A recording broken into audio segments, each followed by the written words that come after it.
오늘은 누가복음 10장 1절에서 9절의 말씀을 가지고 하나님의 나라가 가까이 왔다라는 제목으로 말씀을 증거하겠습니다. 예수님께서 나를 따라오라 하시면서 손에 쟁기를 잡고 뒤를 돌아보는 자는 하나님 나라에 합당하지 아니하니라 하셨습니다. 정말 놀랍게도 손에 쟁기를 잡고 뒤를 돌아보지 않고 예수님을 따라간 제자들이 무려 70명이나 되었습니다. 하나님의 나라에 합당한 자들이죠. 여우도 굴이 있고 또 공중의 새도 집이 있으되 인자는 머리 둘 곳이 없다고 하셨는데도 주님을 따른 사람들입니다. 하나님의 나라는 이런 자의 것들입니다. 70제자들은 12제자와는 구별됩니다. 이들에게 주어진 특수 임무가 있었는데요. 전도입니다. 전도를 위해 특별히 12제자들 외에 70명의 제자를 따로 세우셨습니다. 그래서 70인 전도 특공대라는 별명을 가지고 있기도 합니다. 왜 70인인가에 대한 해석이 여러 가지가 있습니다. 민수기에는 이스라엘 장로가 70인이 있었다고 합니다. 그리고 신약시대의 사내들인 공의에도 역시 70인입니다. 더 연관시키고 싶은 70에 대한 해석은 창세기 10장에 나온 70민족입니다. 이런 해석입니다. 예수님의 제자들은 모든 예수님의 제자들을 대표하는 사람들입니다. 모두 제자이지만 선교를 위해 특별히 선택된 자들이지요. 또 하나는 예수를 위해서 또는 예수님이 명령하신 전도를 위해 이 목숨을 내놓은 헌신자들을 말합니다. 주님을 따르는 참 제자들이지요. 삶의 최우선 순위가 전도에 있는 사람들입니다. 장사 지내는 일 또는 가족에게 인사하는 일, 다른 약속이 더 중요해서 전도해야 하는 것을 알지만 그 일 때문에 뒤를 돌아보는 사람들 아닙니다. 70이라는 숫자에 왜 창세기 10장에 70민족과 연관해서 해석하는 사람들이 있었을까요? 그것은 전도가 단순히 지역 주민들에게만 국한된 것이 아니라 전 세계의 모든 민족에게 해당되는 말이기 때문입니다. 어느 민족, 어느 나라가 우선이 되는 것이 아니라 전도의 대상은 모두가 정확히 똑같다는 의미입니다. 생명의 가치는 모든 민족, 모든 사람들이 다 같다는 의미이기도 하지요. 모두 구원받아야 한다는 것입니다. 니누에 사람이든 중국 사람이든 러시아 사람들은 일본 사람이든 아시아 사람들이든 아프리카 사람들이든 구원에는 남녀노소 또는 인종, 피부색 또는 신분 모든 직업의 귀천이 없습니다. 사람이면 됩니다. 죄인들이면 다 구원의 대상입니다. 주님은 이 모든 죄인들에게 하나님의 나라를 전파하라 하신 것입니다. 여러분 기억하세요. 의인들에게 가라 한 것이 아닙니다. 죄인들에게 가라 하셨습니다.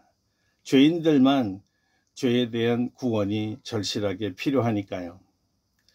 이런 면에서 보아도 세계 도처에 추수할 것이 많습니다. 현재 통계에서는 약 82억의 지구촌 인구가 있는데요. 그 중에 25억 정도가 그리스도인이라고 합니다.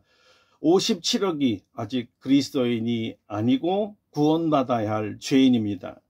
그러나 이 많은 사람들이 구원의 복음을 전해달라고 들려달라고 요청하지만 그러면서 기다리지만 제가 전도인 되겠습니다 하고 선뜻 나서는 사람은 없습니다.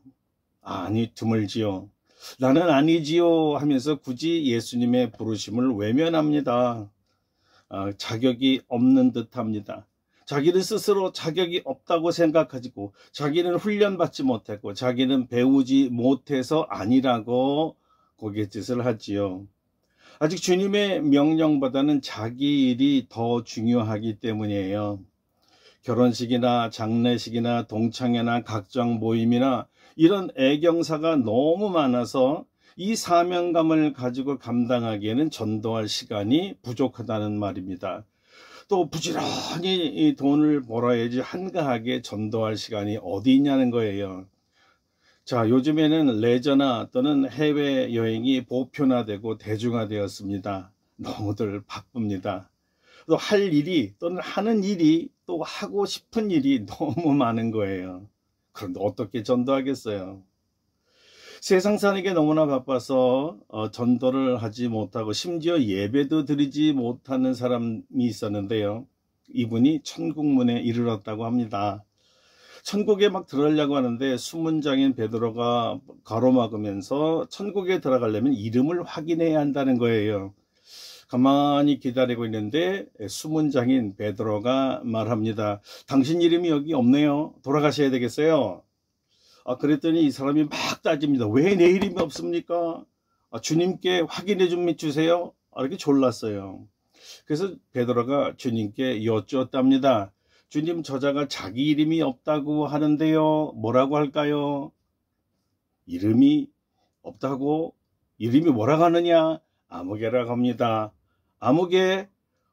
그래. 내가 하도 바빠서 그 아무개 이름 적는 것을 잊었네. 세상에서 자기 일 하느라고 너무나 바쁜 사람이라 하나님 일 하지 않는 사람은 하나님 나라에 갔을 때 이런 일을 당하는 거예요. 하나님 나라 들어가기에 합당치 않은 사람이 되는 거죠. 세상에 죄인들이 이렇게 깔려 있습니다. 믿는 사람들이 34% 정도라면 믿지 않는 사람들은 한 36% 되겠죠. 그런데 이 교회 다니는 이 교인 말고 정확하게 말해서 성령으로 거듭난 사람은 몇 퍼센트나 될까요? 10%요? 아니면 5% 정도? 아니면 1% 정도 될까요? 뭐 크게 퉁 쳐서 10%라고 치면은 안 믿는 사람은 얼마가 되는 거죠? 90%잖아요. 72억이 넘는 사람이 안 믿는 사람들, 죄인입니다. 복음을 기다리는 사람들이죠. 주님의 말대로 하면 이들이 다 추수거리라는 거예요. 너무 많어요.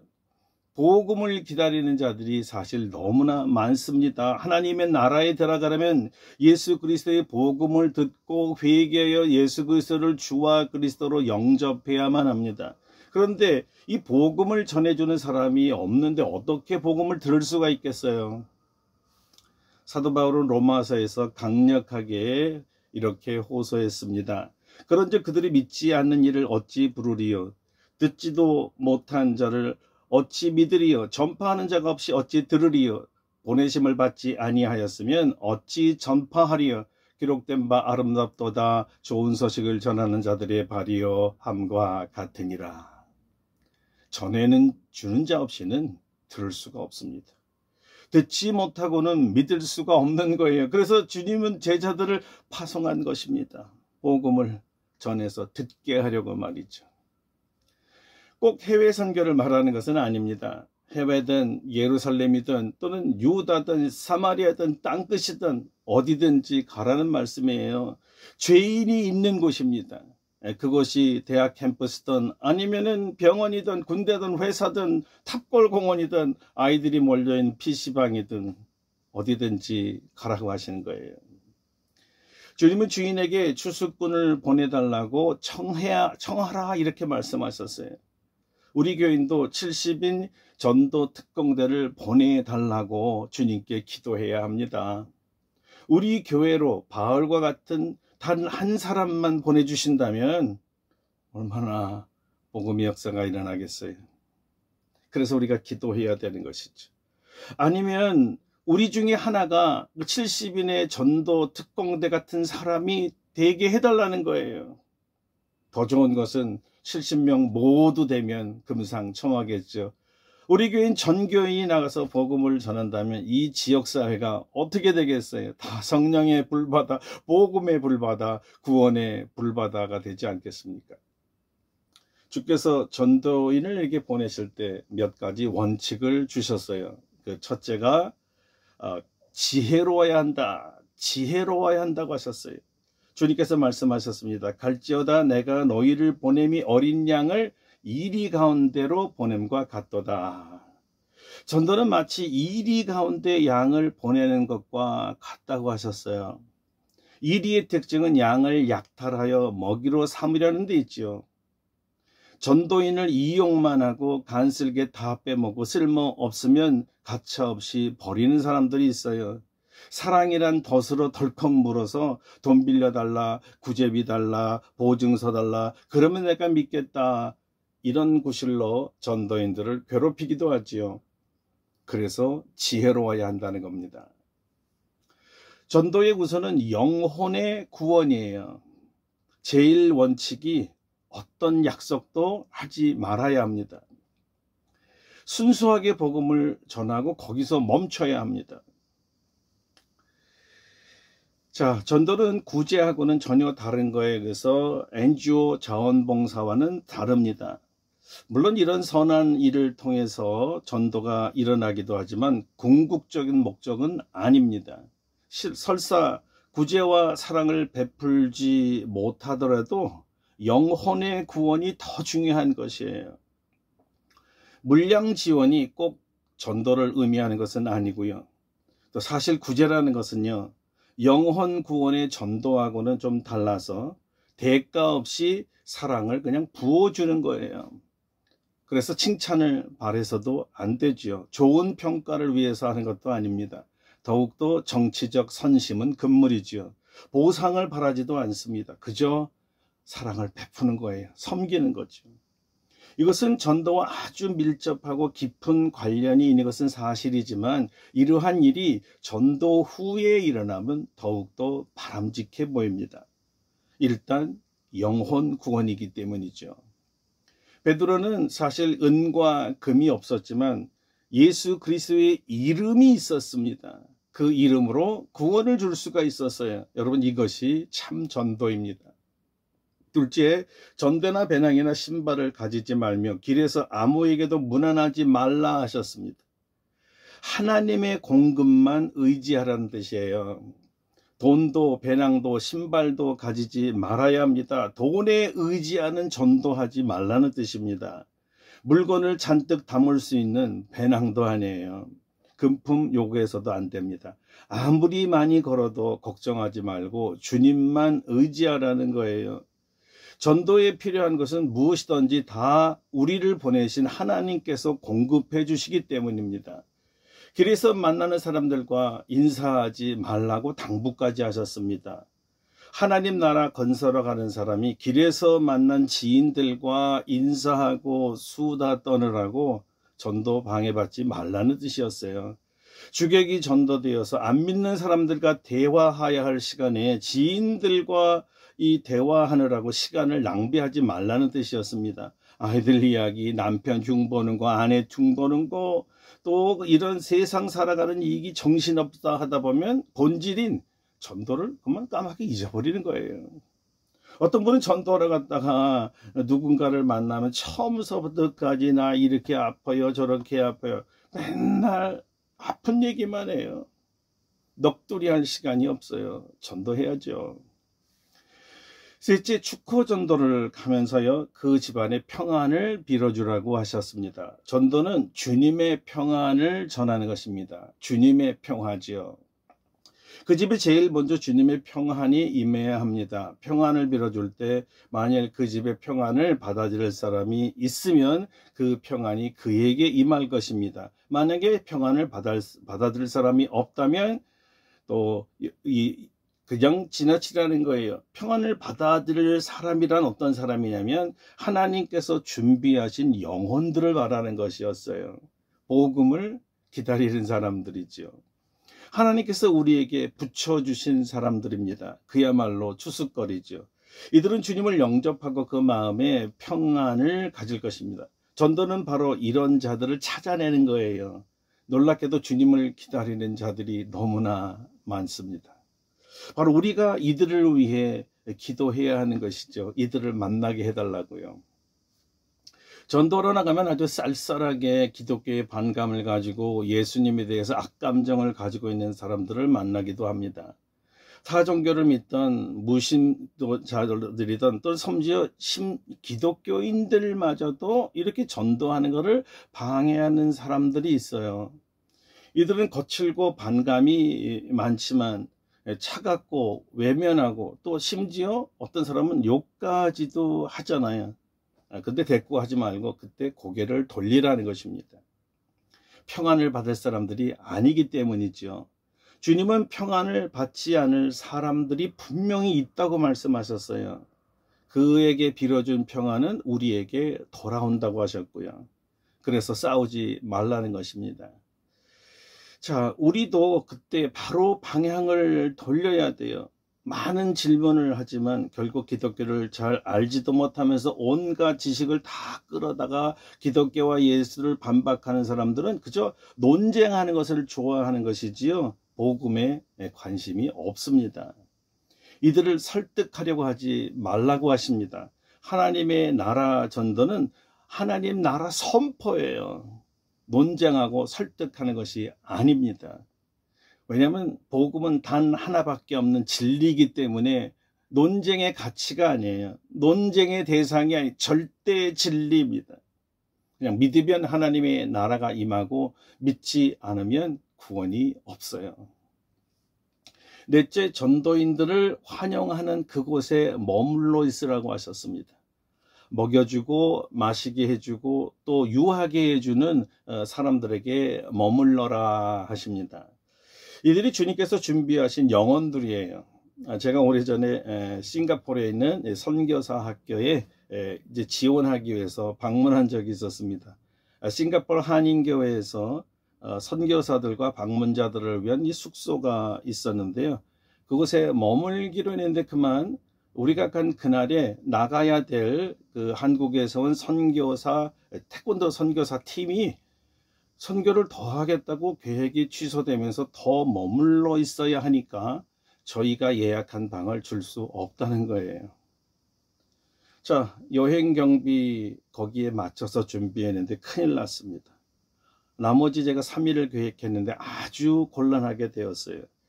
선교사 학교에서 인터뷰를 마치고 더 이상 갈 데가 없어져 버렸어요. 호텔은 너무너무 비쌌거든요.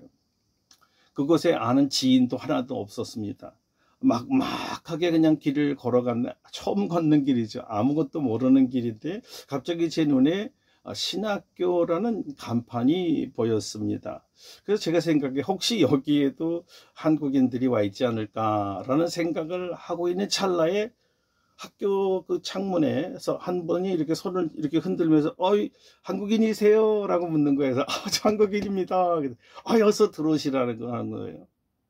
마침 그 학교에 신학을 공부하던 한국인 전도사님을 한번 만났어요. 우리에게 친절하게 대해주고 또 거기에서만 특별히 열대 과일을 섬겨주면서 비타민C를 지금 먹어야 여기서 견딜 수 있습니다 하고 시원한 또 이렇게 음료를 대접해 주시더라고요. 근데 그때 마침 이제 저녁 시간이 다 됐는데 이분이 그렇게 제안하는 거예요. 목사님 혹시 어디 가실 데 있어요? 아니 없는데요. 저녁 약속 있으세요? 아니 없는데 여기 처음이잖아요. 제가 지금 우리 아는 지인하고 저녁 식사 약속을 했는데 혹시 가시겠어요? 아유 저야 뭐 초대해주면 좋지요. 이렇게 해서 그 집을 방문하게 되었습니다. 근데 이제 제가 느낄 때에는 이분들이 하나님이 주신 이분은 정말 천사였고 결국 결론은 그렇습니다. 저를 만난 분들은 저를 위해서 예비하신 하나님의 천사들이었어요. 이제 막상 집에를 가봤는데 그분은요 싱가포르에 거주하는 한인 거부였습니다. 한국인으로서는 아마 최고의 부를 누리는 아주 큰 사업을 하시는 분이셨는데요. 아파트도 아주 크고 근데 저는 일종의 초대받지 않는 손님으로 부탁 들어간 거죠. 어색하고 미안했습니다. 그런데 그 부인이 예수님을 잘 믿었고요. 남편은 이 부인을 주일에 교회까지 라이딩 이렇게 차로 데려다 주고 예배 끝날 때까지 기다렸다가 다시 픽업해서 집으로 돌아오는 그런 분이셨대요. 그런데 이 부인이 우리 남편은요 기독교에 대해서 많이 알고 있고 성경도 나보다 많이 아는데요 예수님을 믿을 수가 없대요. 자기가 궁금한 것을 여러 목사님들에게 물어봤는데도 아주 시원한 대답을 얻지 못해서 아직 믿지 못하겠다는 거예요. 목사님 잘 오셨습니다. 만약에 우리 남편 질문에 잘 대답해서 우리 남편 주님을 영접하게 하시려고 하나님이 보내신 것 아니겠어요? 이렇게 말하는 거예요. 자, 저녁을 아주 근사하게 잘 먹었습니다. 혹시 이틀 동안 금식할까봐 이틀분 아주 많이 먹었습니다. 식사가 마치니 커피를 마시면서 드디어 남편께서 저에게 질문을 하셨습니다. 그 질문이 사실 별거는 아니었어요. 예수를 영접한 후에 죄를 지으면 죄를 지어도 하나님의 나라 가냐 못 가냐, 이것이 그분의 질문이었습니다. 자, 여러분은 어떻게 생각하세요? 이분 얘기에 예수를 믿고 죄를 져서 천국을 못 간다면 굳이 예수 믿을 필요가 못 있겠네. 어차피 천국을 못 갈 건데 말이에요. 이런 논리였어요. 참 기가 막힌 질문이죠. 그리고 그분이 하시는 말씀이 예수를 믿고 나면 절대 죄를 짓지 말아야 하는데 자기는 나쁜 사람이기 때문에 죄 짓지 않을 자신이 없다는 거예요.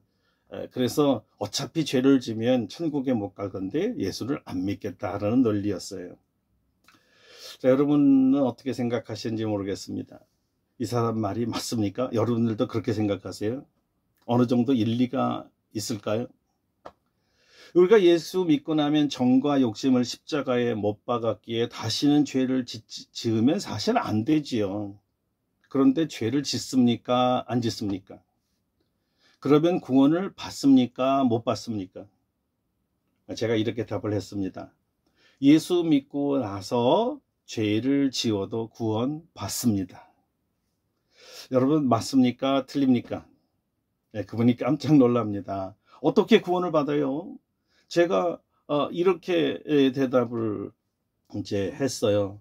구원받은 이후에는요, 죄는 구원과 사실 상관이 없어요. 다만 회개가 필요할 뿐입니다. 구원을 받는데 부끄러운 구원을 받는 거예요. 이것은 마치 모태에서 출생하고 아버지의 자녀로 호적을 올리면 영원히 부모님의 자녀가 되지만 부모님을 속썩이는 불효자로 살 수는 있잖아요. 부모님이 정한 대로 가르친 대로 살지 못하면 자식이 아닌 게 아니라 불효자식이죠. 다만 효자는 철저히 이 부모님을 기쁘게 해드리기 위해서 순종하고, 불효자는 알면서도 불순종하는 차이입니다. 다만 우리가 영적으로 구원받고도 죄를 짓는 것 중에 몇 가지는 용서받지 못할 죄도 분명히 있습니다. 이런 죄를 지면 하나님의 나라 못 들어가는 거 맞고요. 예를 들면 성령을 방해하는 죄입니다. 또는 이단에 들어가거나 사탄에게 돌아가는 자들은 구원이 없습니다. 자, 그분이 그날 자기는 이제 예수를 믿겠다고 영접 기도를 했습니다. 오랫동안 가슴 아려운 문제가 해결되었다고 합니다. 기쁨의 눈물을 흘리고 부인이 너무너무 좋아서 어쩔 줄을 모릅니다. 남편이 이렇게 말합니다. 목사님, 며칠 동안 저희 집에 머무시면서 성경 좀 더 많이 가르쳐 주세요. 저희 집에 방이 많습니다. 편히 쉬시고요. 저녁에 제가 퇴근할 때 말씀 좀 가르쳐 주세요. 이렇게 말하니 이게 왜 내냅니까?